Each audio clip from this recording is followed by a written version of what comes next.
The therapist's office felt heavier than it should have, even with the soft lighting and neutral walls.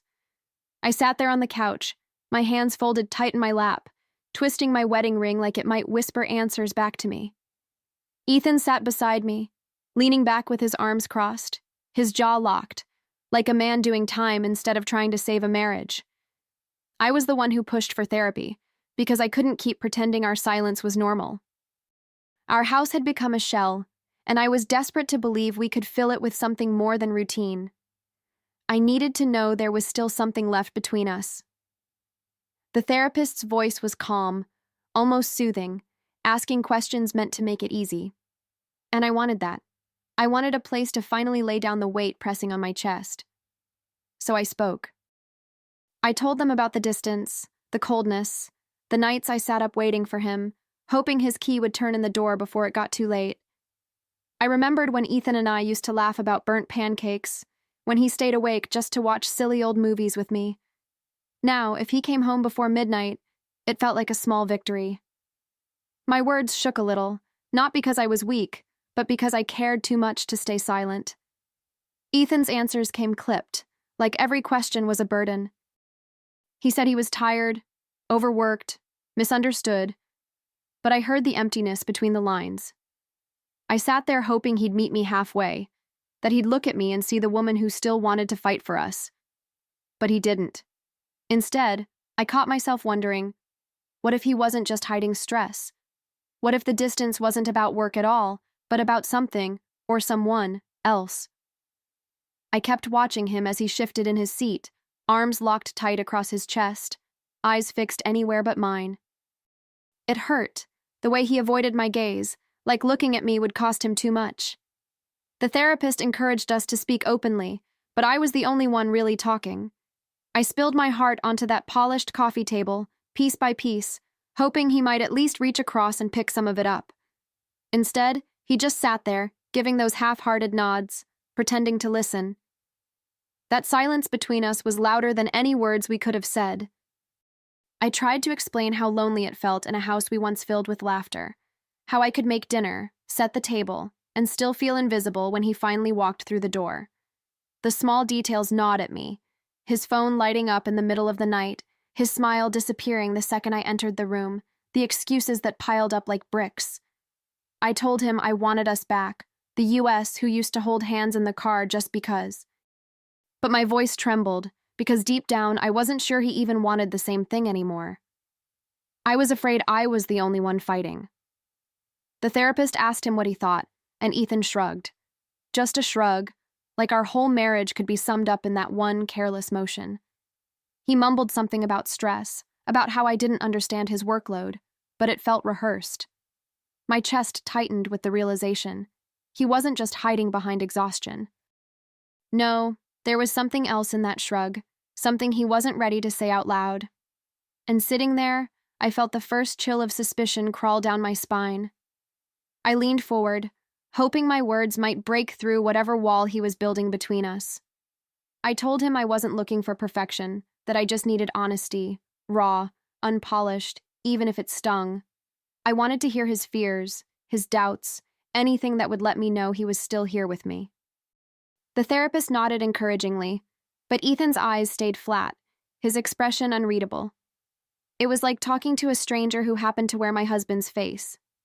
Still, I clung to hope. I reminded myself that showing up was at least a start, even if he did it reluctantly. People change, relationships bend, and maybe with enough patience, we could find our way back to each other. That's what I told myself as I sat there, heart open, waiting for him to meet me halfway.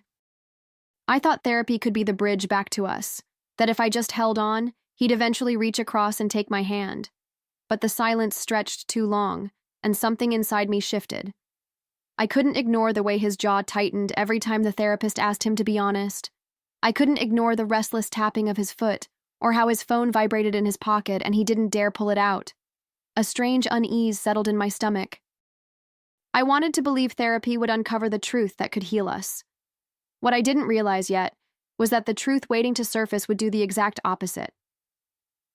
The next session started tense, like the air had been waiting all week just to tighten around us. I walked in with a small flicker of hope, praying Ethan might finally lower his guard and give me something real.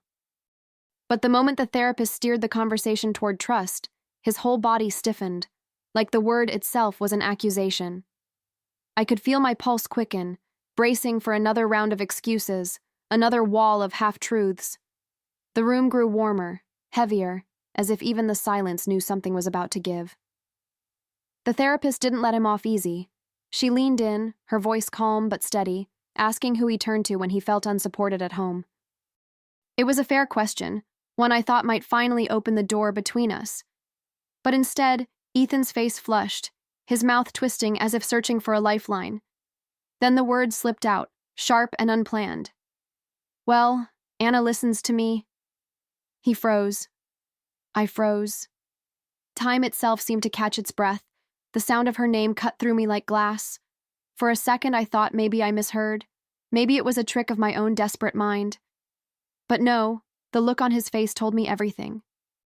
He tried to swallow the words back, to smooth them over, but the damage was already done. My ears rang, my heart pounded, and all I could hear was that single name echoing over and over. Anna. In that instant, therapy didn't feel like a place for healing anymore. It felt like a stage, and he had just let his secret step right into the spotlight. The silence after he said her name was deafening. I just stared at him, my body frozen, my mind scrambling to process what had happened. Ethan's eyes darted between me and the therapist, panic flickering across his face as if he could still undo it. He rushed to cover himself, stumbling over his own words. "She's just a friend. You know, someone from work." But his voice cracked in a way that betrayed him. You don't slip with a name unless it means something. The therapist didn't look shocked.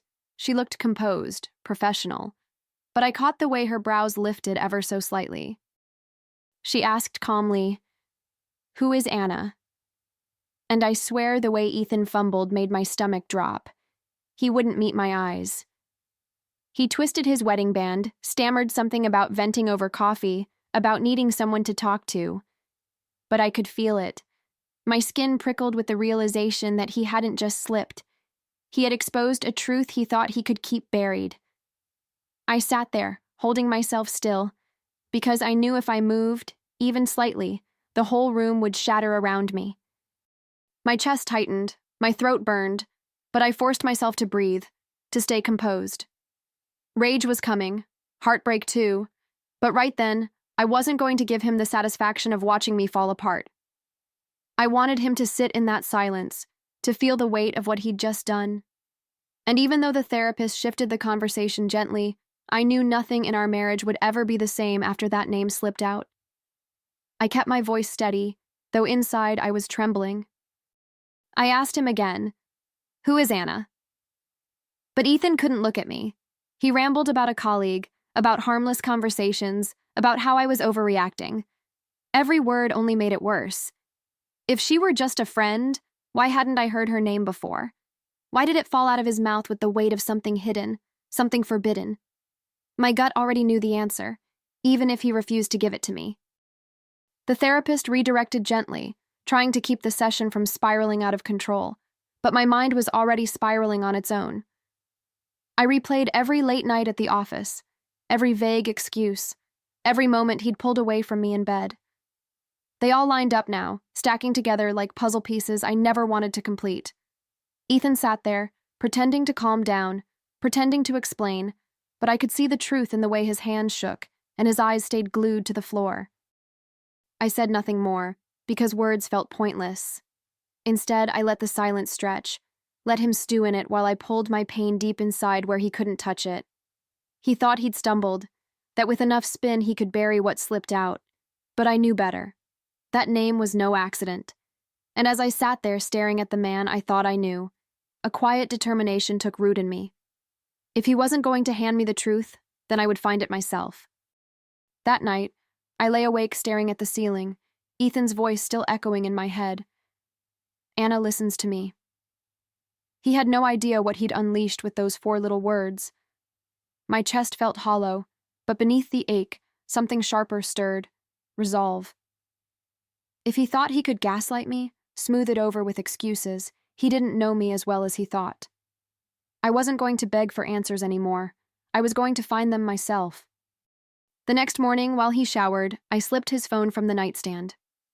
My hands shook, not from guilt, but from the weight of what I might discover. Locked, of course. But later, I checked the phone records. Numbers I didn't recognize, calls at hours no wife should ignore.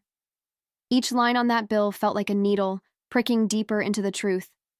I snapped photos of the records, my heart pounding harder with every hidden conversation I uncovered. Days passed, and I became quieter, colder, watching him as though he were a stranger in my home. I waited until he left his car keys on the counter one night. Something told me to search. And there it was, a second phone, wedged in the glove compartment like a dirty secret he thought I'd never find. The screen lit up, and her name glared back at me, Anna. In that moment, heartbreak gave way to fury. He had built his lies on the assumption I'd never dig. But he was wrong. I scrolled through that hidden phone with my stomach twisting tighter by the second. Late-night texts glowing on the screen, her name followed by words that once belonged to me, promises, jokes, pictures from hotel rooms I'd never stepped into. My hands went cold, my chest heavy, but my eyes kept reading, even when it felt like tearing myself open. He hadn't just betrayed me with his body. He'd given away the tenderness, the laughter, the secrets that were supposed to be ours alone. I sat there in the driver's seat, the glow of the screen painting my face while the world outside went dark. For a moment, I couldn't even breathe. Memories flooded in. Ethan swearing he was exhausted from work, Ethan brushing past me when I tried to hold him, Ethan sneaking out on late meetings. It all snapped into focus, sharper than glass. The puzzle I never wanted to complete was now finished, and the picture it revealed was undeniable. Anna wasn't just a friend. She was the reason he had abandoned me piece by piece. When I finally looked up from that phone, something inside me shifted. The heartbreak was still there, raw and pulsing, but layered over it was something stronger, anger, cold and clear. Ethan thought he was clever, thought his secret life was untouchable, but now I had every receipt, every message, every thread of proof that tied him to her. And as I sat there gripping that phone, I knew exactly what I would do with it. He wanted therapy? I'd give him therapy, but on my terms. That night, I slipped back into bed before Ethan returned home, my face calm, my breathing steady, like nothing had changed. But inside, everything had. I stared at the ceiling in the dark, my mind racing with every detail I'd collected. Screenshots, phone records, hotel receipts. Evidence so airtight it could choke him. He thought I was blind, that my love would keep me naive. He underestimated me, and that would be his downfall. In the days that followed, I played my part well. I smiled when he spoke, nodded at his excuses, even kissed his cheek goodnight. He didn't see the storm building behind my eyes. Every time he left the house with that smug little sigh of relief, I added another piece to the file I was building. It wasn't just about catching him. It was about making sure he could never twist the truth back on me again. I wasn't going to scream or throw things. No, my revenge would be quiet, deliberate, impossible to ignore. And the beauty of it was, he wouldn't see it coming. He'd walk into that therapist's office thinking he still had the upper hand, thinking he'd smoothed over his careless slip. But I'd be ready. I could already picture the look on his face when I laid it all out. Her name, her messages, the undeniable truth. Therapy had been his safe space, his shield. Soon, it would become the stage where his lies collapsed in front of both of us. Walking back into that office, I carried myself differently. Ethan didn't notice. He never noticed. He sat beside me with that smug calm, like the week had wiped his slip clean. He thought I'd let it go, thought I was too fragile to push back. But under my coat, in the folder pressed against my ribs, I held the truth in black and white. The therapist smiled politely, asking how we'd been. I almost laughed. If only she knew what was about to land on her table. At first, I let him talk. He rambled about stress, about how he was trying harder. His voice had that hollow rhythm I'd come to recognize as performance. I nodded, even leaned in slightly, giving him the illusion that his act was working. All the while, my hand brushed the edge of the folder, waiting for the perfect moment. He thought therapy was his shield, a place where he could spin stories and cast me as the problem. But today, that shield was about to shatter. The therapist asked me if I had anything I wanted to share. That was my cue. I reached into my bag, pulled out the folder, and slid it across the table. "Yes," I said, my voice steady, almost cold. "This is Anna, the woman my husband runs to when he leaves me alone at night." I watched Ethan's face drain of color, his lips parting like the words he wanted to defend himself with had died before they could escape. For once, the silence belonged to me. The therapist opened the folder, her eyes scanning the pages with quiet precision. Screenshots of late-night texts, blurry hotel receipts, even photos of his second phone. All of it laid bare. She didn't rush to speak, didn't gasp, but the weight in the room shifted. Ethan squirmed beside me, his hand twitching toward the folder as if he could somehow snatch the evidence away. "This isn't what it looks like," he stammered, but his voice cracked, betraying the fear he couldn't hide. I didn't look at him.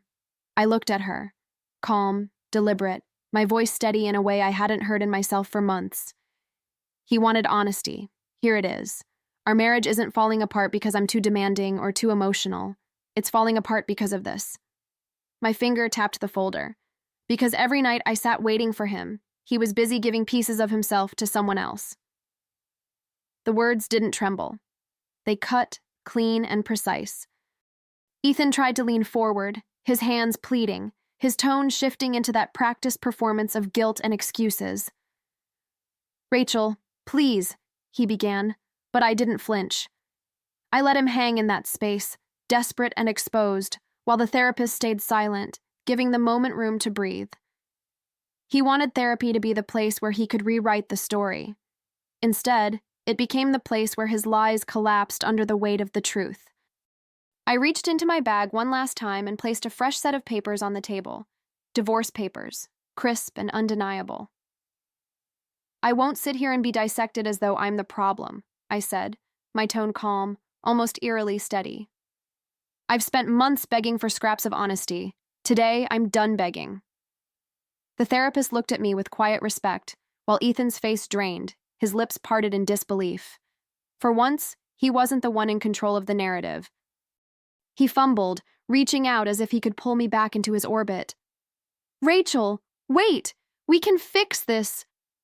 His voice cracked under the weight of his own desperation, but I didn't even glance his way. Fixing was never the problem. His lies were, his choices were.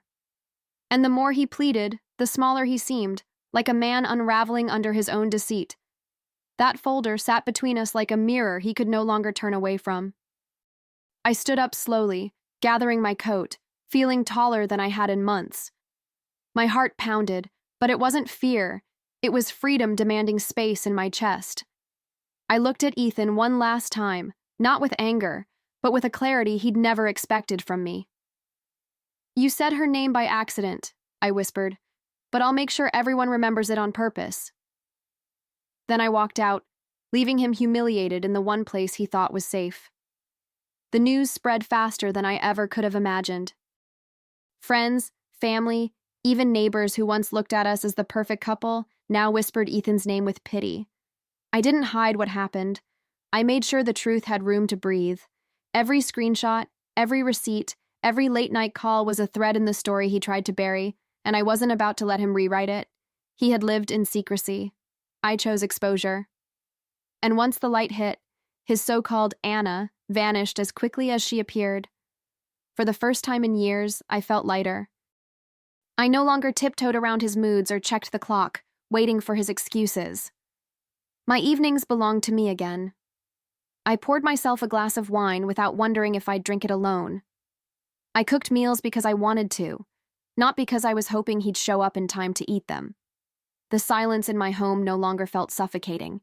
It felt like space I could finally fill with something better. Of course, the ache was still there, raw in the quiet moments when I remembered who we used to be. But instead of drowning me, it sharpened me. Pain became clarity. Betrayal became fuel. And slowly, I began to rebuild.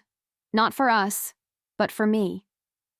The woman who once begged for scraps of honesty was gone. In her place stood someone Ethan would never again recognize, someone who no longer needed his approval to feel whole. I started saying yes to myself again, yes to morning walks where the air felt crisp and clean against my skin. Yes to dinners with friends where laughter filled the table instead of tension. Yes to quiet evenings curled up with a book, where peace replaced the constant weight of suspicion. Every little choice was a declaration. I was no longer living in the shadow of Ethan's lies. I was stepping into the light of my own life. People asked if I hated him, if I wanted to see him suffer. But hate wasn't what lingered. Indifference was. His downfall wasn't my mission. It was simply the natural consequence of his own choices. The man who thought he was clever enough to juggle secrets now sat exposed, abandoned, and pitied. I didn't have to lift a finger to make him crumble. All I had to do was stop protecting the lie. The beauty of it all was how quickly freedom settled in once I let go. The weight of pretending, of holding together a marriage that no longer existed, lifted from my shoulders. My reflection in the mirror looked different, clearer, steadier. I wasn't the woman holding her breath, waiting for him to come home. I was the woman exhaling, finally breathing on her own. Weeks later, I found myself in another therapist's office, but this time, I was alone. The room felt different without Ethan beside me. No heavy silence pressing down, no secrets waiting to slip out. Just me, my thoughts, and the space to heal on my own terms. I wasn't there to fix a marriage anymore. I was there to mend myself, to rebuild the pieces of who I was before I let his lies chip away at me. And for the first time, it didn't feel like starting over. It felt like starting right. I told the therapist about the unraveling, about the night his mask finally cracked, and about the quiet strength I found in exposing it. My voice didn't shake. The tears didn't come. Instead, there was this steady hum inside me, a certainty that I had chosen myself, and that was enough. I wasn't looking for pity. I wasn't looking for validation. I was reclaiming my story, one truth at a time. When I walked out of that office, the sun was warm on my face, and I realized I wasn't afraid anymore. Ethan's name didn't haunt me, Anna's face didn't matter, and the betrayal no longer defined me. He slipped once and gave away everything. I made sure the world remembered it. And as I stepped forward, lighter than I had in years, I knew the last line of our story belonged to me. He said another woman's name by accident. I made sure everyone remembered it on purpose.